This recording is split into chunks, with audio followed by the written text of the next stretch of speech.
Hi, I'm Brittany Ashley, your host of Breaking Norms, Building Dreams, your guide through this transformative journey in both business and life. This is your place crafted for dreamers, doers, or anyone who has been told they can't. Get ready as we challenge those narratives together. You're tuning in live to the United Public Radio Network, airing on 105.3 and 107.7 FM in New Orleans. We are streaming on all the popular platforms every Monday at 3 p.m. Eastern Standard Time. Join me for a candid and thought-provoking conversation celebrating your unique journey because you are worth it. Hello, everyone. Happy Monday. I can't believe we're already here again. I feel like this year's just flying by, isn't it, Jasmine? It is. And there's only a few days left until the kids are on summer break. Yes, the countdown is on for sure. So happy Monday, everyone. I'm Brittany Ashley, your host of Breaking Norms, Building Dreams, and we're broadcasting live today on United Public Radio Network and UFO Paranormal Radio Network on 105.3 and 107.7 in New Orleans. Get ready to escape the next hour as we break norms and build dreams today with Jasmine. I'm so excited to have you on today. Thank you, Brittany. It's so nice to be here with you today. You know, we've tried to reschedule a few times as some of the past listeners or even new listeners. It's been a crazy year for me for 2025. As you know, Jasmine, both kids have been sick or there's been daycare closures or like just life in itself. So I would say it's been a wild ride. 2025. Absolutely. I think the only constant in life is change. And as much as we prepare and plan, children always have a new idea for us, and we have to switch gears and have to do so quickly and swiftly. Yes. Well, let me introduce who you are today, Jasmine, just so everyone can kind of understand who you are and what we're going to talk about today. Everyone, this is Jasmine. She helps high-performing leaders with clarity, emotional intelligence, and impact. As an ICF certified coach and leadership facilitator, she supports leaders in balancing people, performance, and processes while keeping things grounded, practical, and real. I kind of shorten our bio because I find if I go too long, then I bore people. So Absolutely. That was a beautiful summary. Thank you. Maybe what we can do before we dig in too is first highlight how you began your journey and how you became a coach. Yeah, thanks, Brittany. I have always found myself in leadership positions, naturally gravitating to working with others, working in a community, working to achieve things with people and by myself. And I've been in business and communications for over 15 years, and I love this work and found myself craving something a little bit deeper in regards to people and leadership, which is really where I found my passions to lie. And during my second maternity leave and in the middle of COVID, I took a step back to reflect on what I wanted next, what that looked like being a mom to two little girls, taking a pause from my career and knowing that when I step back into the workforce, what does that look like and what is my next move? And I remembered writing a leadership philosophy paper back in 2008. And I had explored the idea of helping others achieve happiness, whatever that looked like to them. And that idea really stuck with me, and I decided to pursue coaching. And I think it's a really great blend of my background in business, which gives me the foundation of strategy, communication, and organizational dynamics, paired with the practical and results-driven approach to leadership coaching. And ever since I started that leadership coaching journey, I haven't been able to turn back. Amazing. I love that. And just so everyone knows what like the ICF is, because a lot of people don't know, sometimes we use abbreviations and sometimes we forget what they are. So the ICF is the International Coaching Federation, and I'm also ACC accredited as well. So it takes, I can't remember how long it took, but it's a whirlwind of a process because you have to take some kind of certification to be a business coach or a life coach, whichever Yes. avenue you really want to go down with. And they usually say at least, like for us, I think it was 60 hours of work. And then by the time you get ready for the ICF, you have to submit your training videos, log items, and everything, and then write an exam. So Yeah. it's a full process. And it says, I believe some people take about 2 to 6 years sometimes just to get the ACC credentials. And then you can go up from there. But overall, it's coaches that take their time to fully get fully trained within the International Coaching Federation. And I think it's important to kind of highlight what is a coach and what isn't a coach, because as I merge the two, because I merge consulting and coaching a little bit more together, where Yeah. some people are strictly a coach. And I find like we get kind of lost between the mixes. Do you have any kind of tidbits for individuals that are like trying to figure out what is a coach and what isn't? Yeah. And Brittany, that's such a good question because that's something that I was trying to understand myself when I started the journey. And I think there is a lot of confusion as to what a coach is and what they aren't. And when we historically think of the term coach, we think of a sports coach, right? We think of someone telling us what to do, how to do it, how to improve. And really where I've spent a lot of my training in, and I'm sure you'll feel similarly, is in a non-directive coach approach whereby we're not telling what someone to do, how to do it, how to do or what to do. We're there as a thought partner and there to Mm, provide perspective and help point out strengths that someone might not see for themselves. So when I think about a coach, it's a non-directive space. When I mhm. think about consulting, I think of someone calling in an expert to share what to do, how to do it, more of a formal or a Yeah. traditional coach, if you will. And it also makes me think of being a mentor, where being a mentor differs too. And as a Yeah. mentor, we come in and share our experience based on a specific topic. So when I think of the term business and leadership coach, I think of it as a thought partner who is brought in to help draw that awareness in oneself to Mhm. propel forward. Yes, I love that. So, if everyone's listening or watching right now, overall, a coach, we really kind of work alongside you and really get you to reflect certain feelings and emotions within you and ask you curious questions to kind of pause and reevaluate something. Um, I find in today's world, we definitely confuse the two, like I mentioned. And so, how I interplay it with my business consulting is because I don't like to tell people on how to build their own business. Like I can guide them to a way. So that's like the mentoringship or some consulting pieces of like maybe they need support with a marketing strategy. Like that's a little bit like I can't really coach on that per se. I can and I can't. I wear many hats. So Yeah. when I go through the process, I ask permission on which hat they want me to actually show up as. And sometimes I can sense that some people just need that moment of reflection and thinking too, because they need to authentically build something in alignment to them. Yeah. Yeah. That's really beautifully said. And I Mhm. think when we're in that coaching space, we don't necessarily need to be an expert in Yes. any one industry. It's really our listening skills and framework and Mhm. ability to call out what we're hearing, what's being said and what's not being said when it comes Exactly. to our physical posture and the way Mm. we communicate something. There are so many little nuances to how we communicate and listen with each other, and bringing in a coach is a really great way to reflect, as you said, draw that self awareness and figure out what we want to do and how we're going to do it. Exactly. So you're making me think of a story when we did some branding with one client, and they're just like super like, I want this, I want this. And I was like, you're saying this, but I'm hearing this. Are we sure we want to go down this avenue? Like, and I remember like it ended up taking like a longer process because they just weren't sure.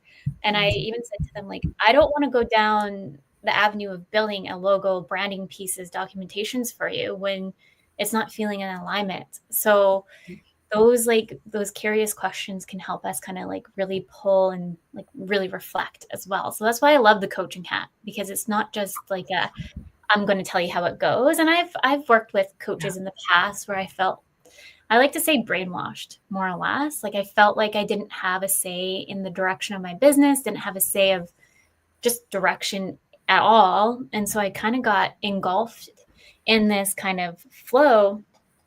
And then that's kind of why I became a coach, because I realized that there's different avenues, and that person I was working with wasn't necessarily a coach. It was more of a consultant without the coaching piece to it. Yeah. Yeah. And I think I love how you frame that by putting on a different hat. I think that's a really good way to communicate with your clients when you say, okay, I'm going to put on my coaching hat. I'm going to put on my consulting hat. And the benefit that I love about the coaching space is when we help them determine what's most important to them, and it's not being directive, because we could sit here and tell a client to do XYZ all day long, and they might do it, they might not. But if our client is coming up with the ideas themselves and is empowered to do it themselves, they're way more likely to achieve it. They hold themselves accountable. They have us to help hold them accountable. So I really love how you shared that story where you picked up, okay, I'm not seeing that alignment, and what do we do about it? Yes. Yeah.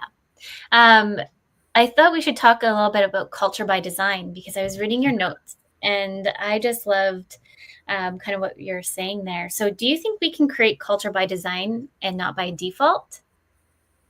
Absolutely. I feel very passionate about creating a culture by design. And many workplaces operate on autopilot, and culture will just happen without much thought or intention. But the most successful teams actively shape their culture by identifying values, fostering open communication, and prioritizing engagement. And for me, this means helping leaders design environments where employees feel seen, heard, understood, and a stronger sense of purpose and buy-in. And how I like to approach, the first step is to include your team and ask them, what kind of workplace do we want to create, and what do we need from each other to thrive? So involving the employees in shaping the culture really builds that trust, alignment, and long-term success. Yes. Yeah. I find, like you were just mentioning, like some businesses just they lose the sight in a way of culture. And I do, like I've seen it along the ways as we come in and we do like strategy on implementations of systems, and then they want us to support them with their team, and it's great. But like the culture there, you can see it's kind of like muffled in a way. They kind of just started the business and forgot everything else of like the policy procedures and or like the SOPs. And I just feel like everybody's just barely hanging on in the state of chaos. Do you have any recommendations for businesses that feel like maybe they're not, because sometimes when you're the CEO of the business, you don't really know what's happening in behind the scenes sometimes. Do you have any kind of thoughts on that, or where businesses can ask for more support? Yeah, absolutely. I think when you were talking about the SOPs, it just really, and the processes, it really goes back to that foundation and that framework. And I think it's really helpful if we think about the process being our foundation, thinking about our corporate values also being the foundation.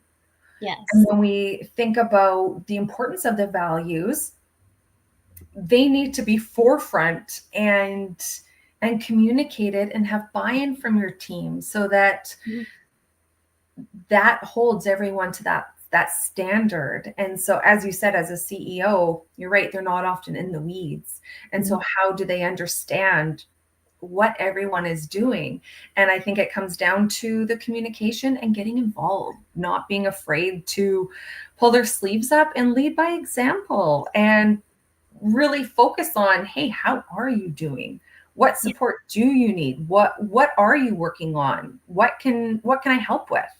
And I feel like the best leaders I've seen in my lifetime is when I worked at a company where Ryan, he's the CEO of the business, and he always was like, it was at the ferry. So at the Coho ferries, if anyone's wondering, the ferry that goes between Port Angelas. Should add more detail. When I used to work there, and I loved working with Ryan because he made a point, even though he was the CEO of the business, he wasn't necessarily always at his desk. He would come and make sure that we as a team were okay. What can we do? What can I help you with? Sometimes he'd be on the floor selling tickets. Was he the best at it? No. Sometimes he would put me behind sometimes. And I'm just telling him to just go help the guys over there. But like, that's a true leader that's just checking in and wanting to help the team and build them up and bring them down. And I think we need to see that more in culture, in corporate and not corporate. I think in all levels of aspects of it. And I was watching this documentary a podcast about been trying to like understand a little bit more of dyslexic thinking. And Carrie Griggs, I believe, I don't have my phone right in front of me, so I don't know where I just put it, so I would double check the name. But they started a university called Dyslexic Thinking, and really thinking about how we can look at dyslexic individuals and how their strengths and smart thinking. And so she actually did a podcast with Jamie Oliver, and he's having a documentary come out on dyslexic thinking as well, and how we as not just within the schools, but within organizations, to understand how people with dyslexic thinking think and tap into strength. And one of his points was, if it's not just about dyslexic individuals, neurodivergent people, but once we understand how everybody in the team work, then we can all play together and be successful. So I did, and I truly believe that, like, building my business, like, I love to know what everybody's strength is and still understand our weaknesses. Because it's okay to have a weakness. I feel like we in society have kind of like,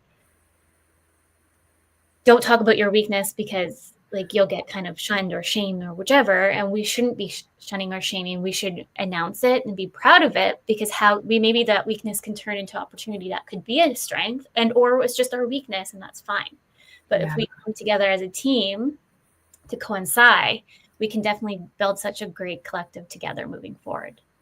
Oh, that's so important. And it makes me think of some of the assessments. Like, there's so many workplace assessments out there. There's, DISC, EQI that I do. Yeah. There's also one called SDI, and it's all about relationship theory.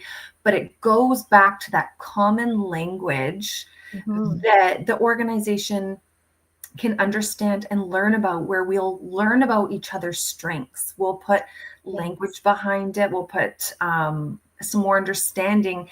And when I think about, weaknesses, we frame them as an overdone strength. So if we are so good at something and we might do it so often because it's our strength, then it might be perceived as an overdone strength or weakness to someone else, when it's really our positive intention. For example, someone might be very reserved, or we might feel that they're being very reserved, but in actuality, their intention is to listen to everyone's thoughts and think about the process before jumping in. And so I think it's such an interesting way for leaders to use different assessments. There's free, there's paid ones, to help build that foundation of communication and understanding, and finding a common language that we can all understand. And I think that's really important when you even talk about the neurodivergent or the dyslexia. I mean, these are things that the workplace really needs to understand. Yes, 100%. I know you talked about different assessments. Yeah. Is there any few of your favorite that you've seen along the way? Yes, I really love, it's called SDI, and it's the Strength Deployment Inventory Assessment. It's all relationship based in the workplace. And I was introduced to it from Essential Impact, who I also work with. And they utilize the SDI with all of their coach training. And same with Royal Roads University. They utilize that in their executive coaching program. So that's one assessment that I really love. And I also love the EQI 2.0 assessment, and that's the emotional intelligence quotient. And that's what really got me first into coaching, because I did that assessment and I was like, this is the coolest thing ever. How we understand ourselves, how we assert ourselves, how we get along with others, and basically how effective we are in life. And when I think about emotional intelligence, it's a set of social and emotional skills that influence the way we perceive ourselves, express ourselves, and develop and maintain relationships and cope with challenges and ultimately be effective in life. Yeah. The emotional intelligence ones, that's the one that you have to pay for, right? Yes. Yeah, it's a paid one. And you need a certified EQI coach to go through the assessment. And that's same with the strength deployment assessment. But there are some free ones out there too. I mean, I've seen Enneagram ones. Oh, wow. I have a library of I know you did. that I've saved that I can share. Yeah, because I think I originally was like, oh, I wanted to look at the EQ one when I first was like trying to navigate through all the different ones. Yeah. But I haven't heard of the other one, so I'll have to take a look at that one for sure. What's your opinion about like the Myers-Briggs ones? I'm kind of like might have opinion, but I'll listen to because I find like everybody tends to use the Myers-Briggs ones because they think, especially for like certain companies, when they're like just trying to find an employee for the first time, they're like, oh, can you take this assessment first before we do X, Y, and Z? And personally, the Myers-Briggs ones, I'm a little biased too. I'm not going to lie. Because some of the research I found, I find that it's actually, it doesn't help those who are neurodivergent. And so to me, from an ethical standpoint, I personally, from what I've done some of my research on, I don't usually recommend the Myers-Briggs ones. I actually found the Kolbe one a lot more impactful, but then again, that's the one that you have to pay for. I find the ones that are a lot more impactful in making that change in your business model and or within the corporate setting are definitely the paid testing ones. Yes, I would agree, Brittany. And I haven't had a lot of experience with the Myers-Briggs ones, so I would love to hear your thoughts, because I haven't spent much time there, but I'm always wondering what other assessments would be helpful for my clients. And while I utilize the SDI and EQI one, I would love to know a bit more about the Myers-Briggs from your perspective. Yeah, so every time I've ever taken that exam or been asked to do it, I've never been the same model from one week to the other. It's always constantly changed.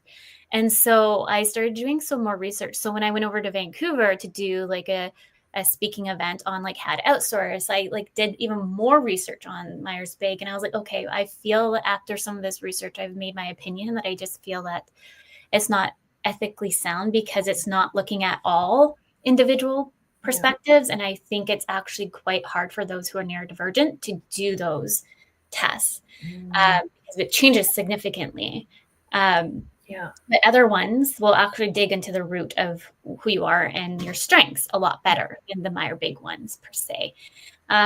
So from my research, I just feel that I personally am like anti on it a little bit. Yeah. We want these assessments to be inclusive. And if they're not, that's a major red flag. So I think that's a very important note that you brought up. And with the SDI, I do know I have worked with neurodivergent individuals who have done the assessment and really appreciated it. And what I feel is different about the SDI is it focuses on our motivational values. Oh, I like that. Yeah, and it's broken down into people, performance, and process. And we are all of these things, and we're motivated by all of these things, but just at a different level. Someone might be more motivated by performance, whereby they want to check things off their list and get things done and making sure that the end goal is achieved. Someone is motivated by people, where they want to ensure they're helping others and they're of service to others in achieving things. And then there's also the process where it's the more analytical, data-minded person who wants to make sure that the process is followed and all of the research is done.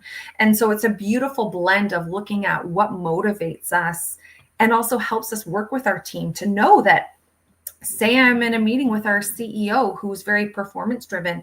I know how he prefers that I show up in the meeting where I have, an efficient outcome and a high level notes, and ultimately it makes our working relationship better. If I'm working with someone who's process driven, I want to make sure that I've shown them that I've done the research. And if I'm working with someone who's motivated by people, I want to ensure that I'm putting emotions and thoughts at the forefront.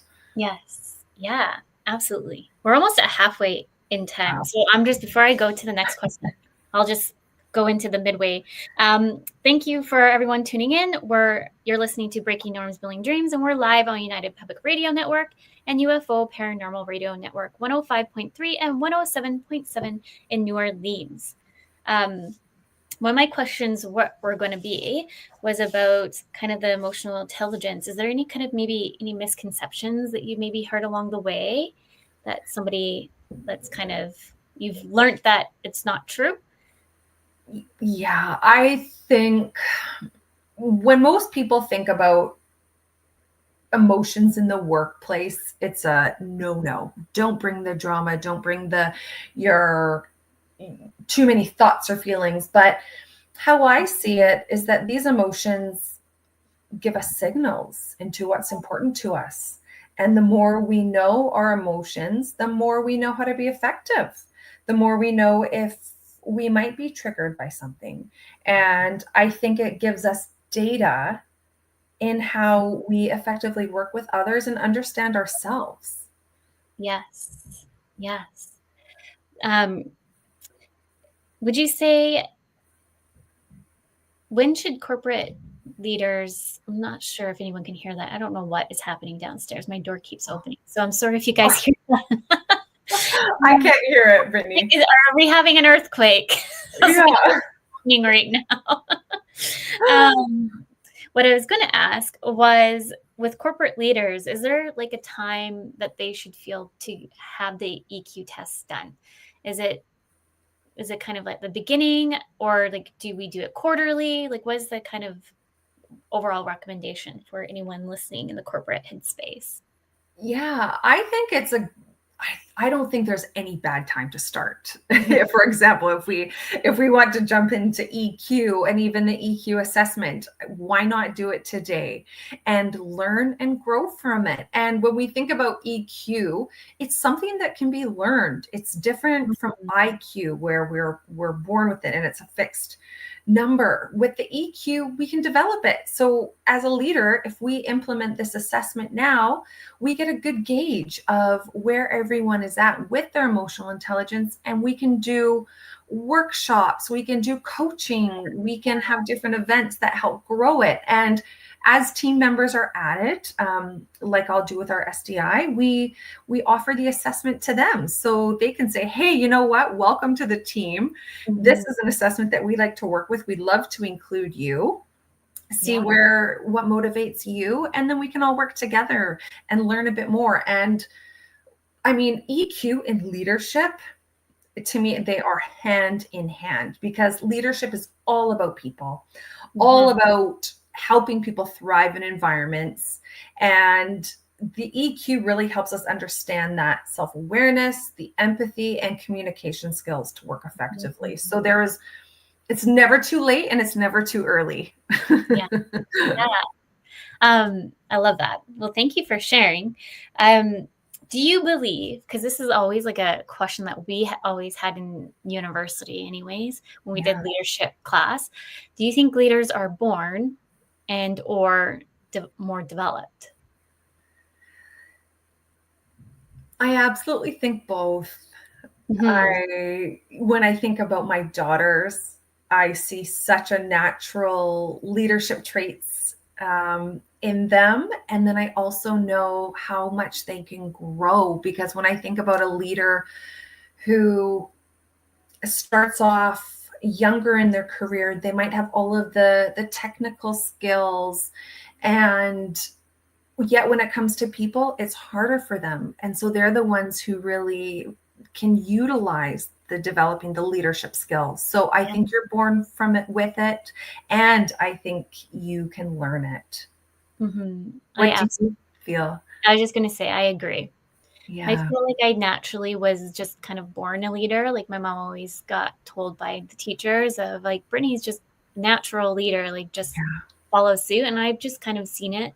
And I'm constantly craving too, as a leader, of how can I lead more efficiently and how can I take more courses? I'm addicted to courses. Add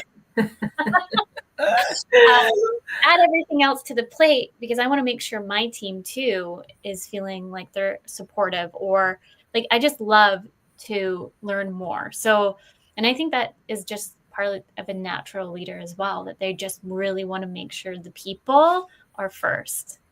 Yeah, Brittany, you have such a growth mindset. I do.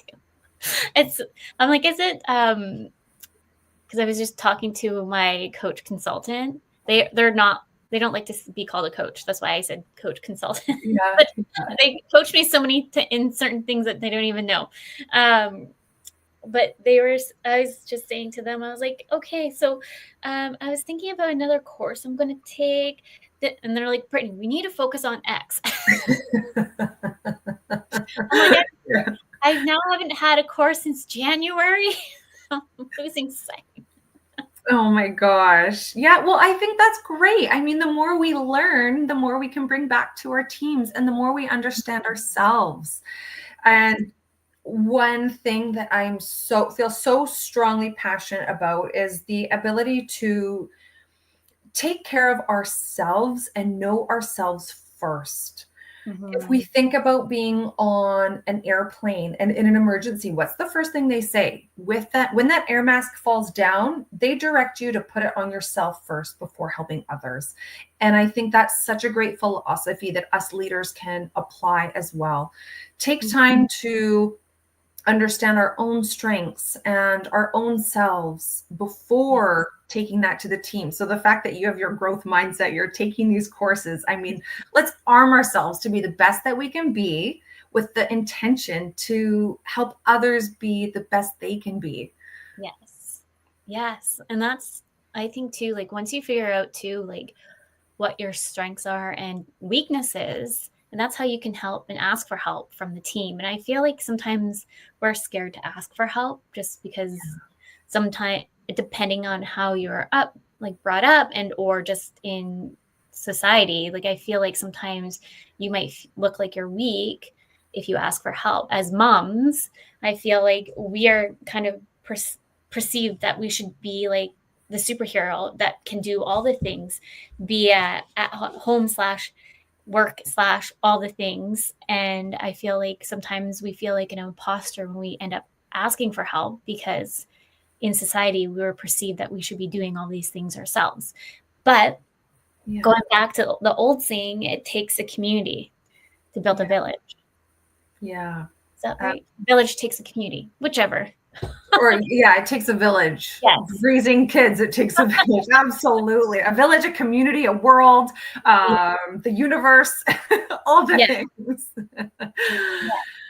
Yeah. And I think as leaders, it's very important to show vulnerability and to implement a culture of feedback where it's normal and natural. And if we can help our team effectively communicate and help them know that, hey, listen, we have this culture of feedback for the best intentions. It's not to shine a light on things that you're doing wrong. It's to shine a light on how we can do better and be better together. So I think it's that mindset shift.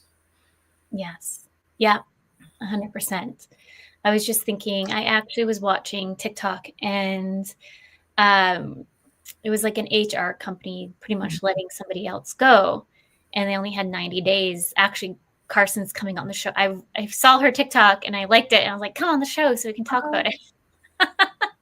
So amazing. about that process. And I just feel like sometimes we as some employers can do the scarcity tactic. Yeah. And I just feel like that doesn't help when you're trying to get the best of the best. No. When you're coming from the scarcity end and trying to run the show, some people are just going to close up, and you're not going to get those people that actually are probably still in your work environment and you don't even know. Like, Yeah. I'm definitely, I would say I'm very quiet of an individual. Like, when I'm in a group setting, I like to listen and I like to assess and I like to process, and I watch every single person Yeah. before I make any kind of comment. That's just naturally who I am. And sometimes I like to take it away and process again. And then before you know it, you'll probably get 600 questions from me Yeah. or ideas. But sometimes I just need that extra minute to like process and reflect too, and think of a different way how to analyze it. But I'm definitely a visionary person. So once I see the picture, but I have to like reroute in the technical specs too, like my brain of like, okay, what if Yeah. we do over here and here? Yeah.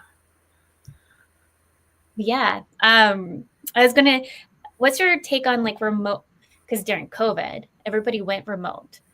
And now some people are going back into the work setting. And I find that right now we're still in the interesting mix of remote and hybrid. And a Yeah. lot of people think that the culture in business or your business can't be built with either a mix of both. What is your take on that? I do feel that anything is possible. Mhm. And I think it really depends on your organization, the size of it. But I think the beautiful thing that we have seen is the ability to work remotely and have a team that spans across North America, because it allows us to find different people Mhm. that we might necessarily not find within our own community. And I think the most important, one of the most important things to focus on in a hybrid community is creating that point of connection, because connection can be so lost in a virtual or remote place. So the more Yes. that we can promote connection, and it does not have to be complicated, it can be in team meetings where we have fun icebreakers Mhm. and where we ask, okay, who was your biggest role model and why? And you take 10 minutes and you go around the room giving everyone the opportunity to share. Or Yeah. come February, we think about Valentine's Day and kindness and Pink Shirt Day and anti-bullying, and we think, okay, where was someone kind to you, or how did you demonstrate kindness over the past week? There's just little different meaningful ways to find those opportunities to connect in a virtual space that help build that culture. Yes. And I find like when I do public speaking on imposter syndrome, to make, because that topic is such a big topic to a lot, and they actually end up feeling it's like 82% of individuals, at least for small businesses, and then 80% for just in whichever span you are in, will have felt like an imposter in some time of form. And so like I love to kind of like play those kind of games that make it where if you're in like the remote setting, everybody's in a room and we just kind of turn the cameras off. And then somebody says, we go through the list of questions. And when it resonates with you, you turn on the camera. And then you kind of see the people that have the same feelings that you didn't even know. So we did this actually exercise during, it wasn't for imposter syndrome, but it was just a general game. And we did this exercise during one of our coach practicing business consulting pieces. Yeah. And it was funny because myself and another individual, we almost said, like, we had our cameras on most of the time on the answers same.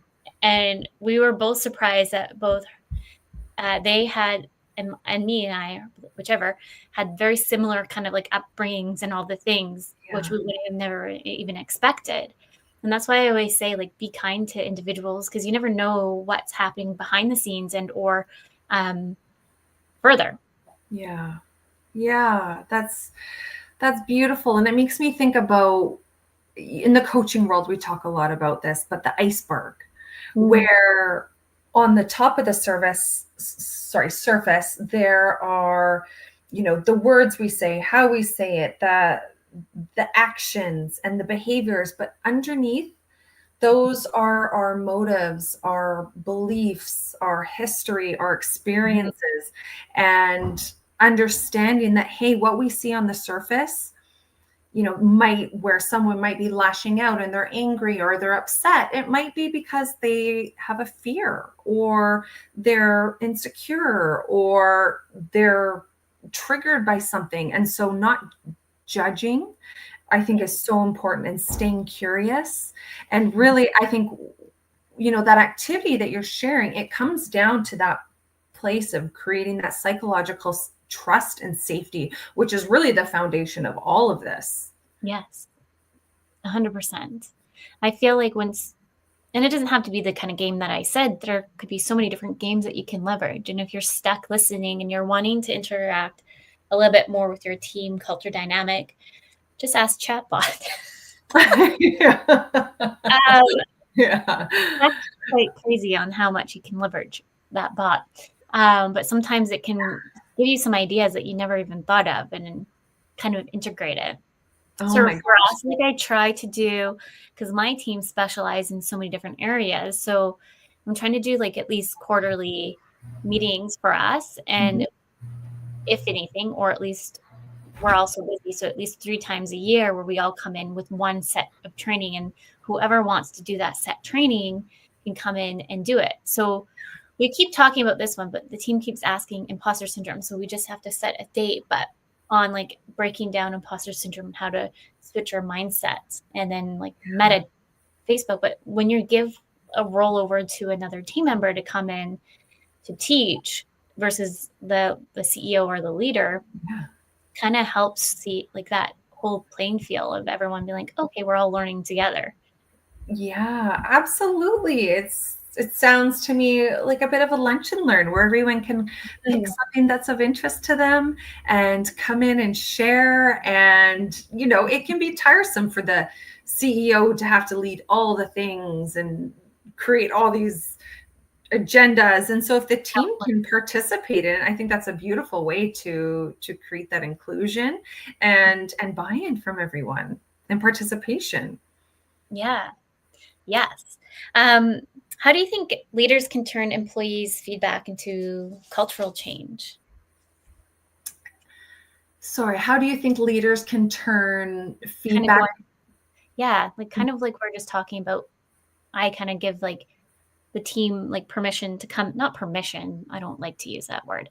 Yeah. Ask them to come in to do the training, but like if for me as a leader, say, how can I use that as an opportunity to kind of, I guess, take away some extra learning potentials as well?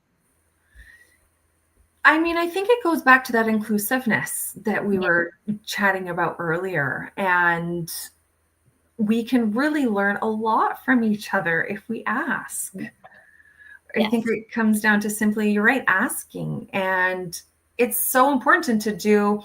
We do employee engagement surveys. They don't have to be complicated. I utilize SurveyMonkey. It's a free way to do it, but we do a check-in. How do you feel the culture is doing? What do you want to see more of? What do you want to see less of? Which activities stood out the most? How do you feel that you're growing? I think it's we have to include our team members. We have to get that feedback. We have to design with them and shift with them as needed. It's not a fixed solution by any means. And I want to challenge, because I think I feel I've seen so many quizzes my lifetime from past quote unquote um, people, and they just never like really executed on it, right? So I kind of want to push back, like there's a way of implementing, but then also executing. Yeah. So like I feel like if you're actually wanting to take the time to create these quizzes and really learn about your team, you as a leader should take the moment to also read those and make sure that they're integrated within the culture, because there's just been so many places I've seen along the ways for my husband's work and all these things, and they make them do all these quizzes, but then they don't do anything about it. And it comes to the point where like, well, why am I doing all these quizzes and you're not like, I don't even care to do them. Yes. You are so right. The intention to do the survey. Okay, great. The survey's done. It doesn't end there. It can't be like, okay, next. We've heard our team. You have to action on it. And another initiative that I love doing with teams is called a stay interview. And it's the opposite of an exit interview, whereby if someone's made the decision to leave, HR will often hold an exit interview. Why are you leaving? What was it? What could we have done better? Learning about the history of their decision to leave. But with the stay interview, it is the opportunity to understand our team and what's going well for them, what they're working on, what they're passionate about, what they might need some extra support on, what some of their professional and personal development goals are, and understand what that looks like, and then action on it, as you said. Understand what we're hearing from our team and taking those insights and shifting our practice, shifting our culture, doing whatever it needs to be took after listening to what the outcomes were. And if you're just kind of, and I find sometimes we take things a little to heart.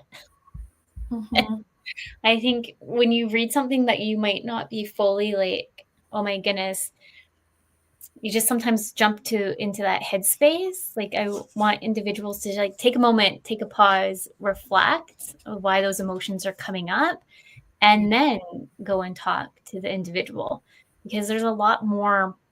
There could be a lot more build up that you don't even know, and or making sure that there's time for that space and opportunity for each person to grow.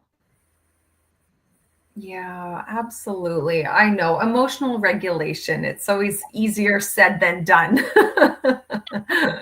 Yes. And I feel like if you're like out of control, sometimes it's important to take that pause and that reflection.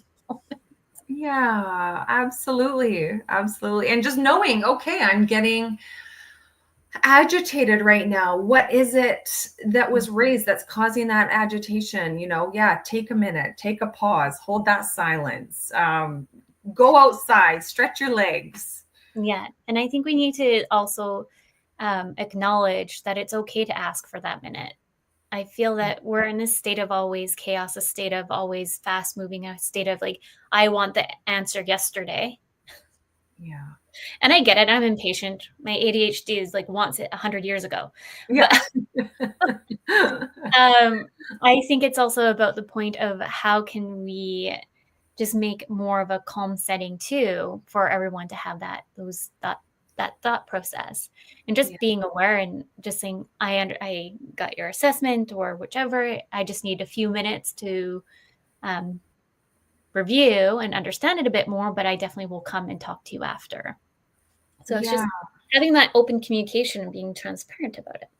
Absolutely. And knowing that you need that and asking for it, which is so important. And to advocate for yourself, because in this world, no one's going to advocate for ourselves but ourselves. So I think the more that we can understand that, and the more we can understand our values and who we are, the better. Yes. Yeah. And then that value assessment that you brought up too. Yeah. Do you have any tips for anyone kind of like wanting to do value assessments on that?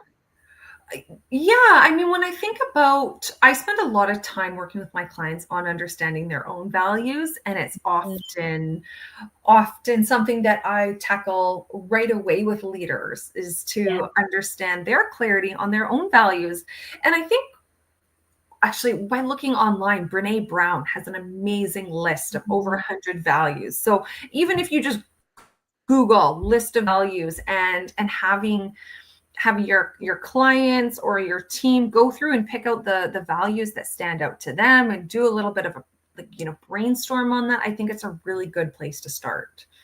Yes, I love Brene Brown. Yeah, I was trying to get into one of her coach programs. There's a long wait list. Cool. Long wait list for sure. Very cool. Yeah. I'm already looking at the time. We have about 10 minutes left. Do you have any last minute takeaways you want to share for the listeners, viewers? Yeah, I want to highlight the importance of putting on our own face mask first.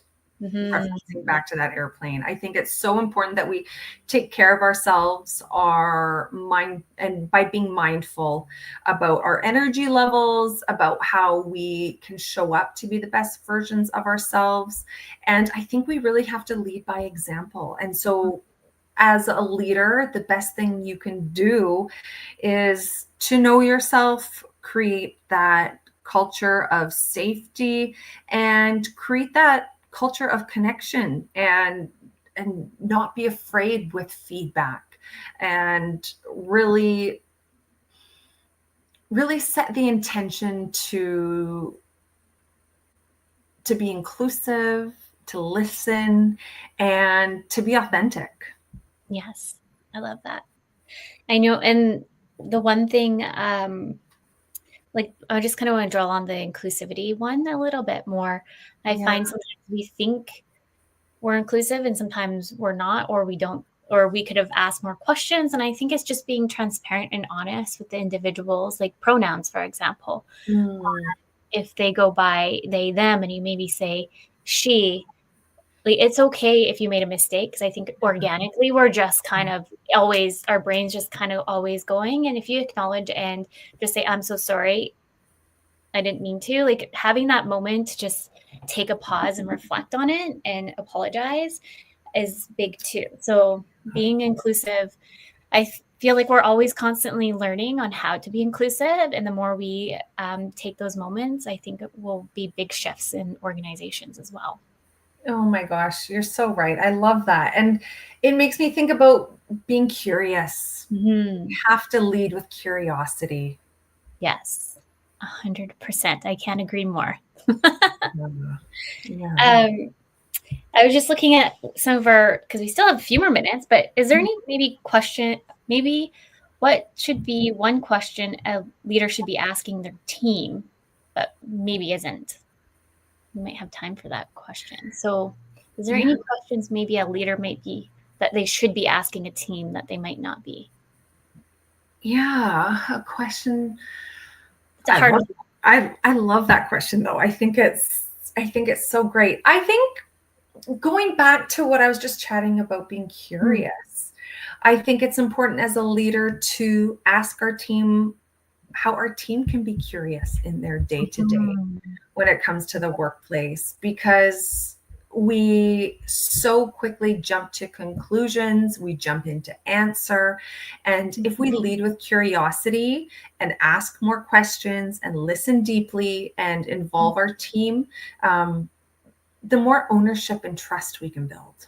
100%. It was actually, I'm trying to remember the book that I was listening to in audio during like my we had so many books that we're supposed to read. But it Yeah. was along the lines that he was like a corporate leader and there was just one team member that they just couldn't get along. And at the end of it, they end up taking a step back and asking that individual why they just couldn't get along or what was like kind of like holding them back. And the end of it, it was because that person felt like they weren't listening enough. Mm. And so they end up workshopping through that bit of like chaos, it felt like, to where they're like now we're in like such a great successful team Wow. for them. So it goes back to kind of what you're saying is like be curious, ask those questions, and it's okay to like make what is it? It's okay to be uncomfortable to make that comfortable. Yes.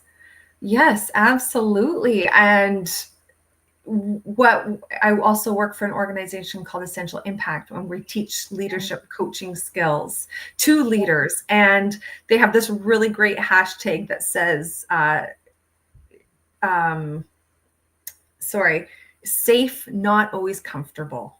I love that.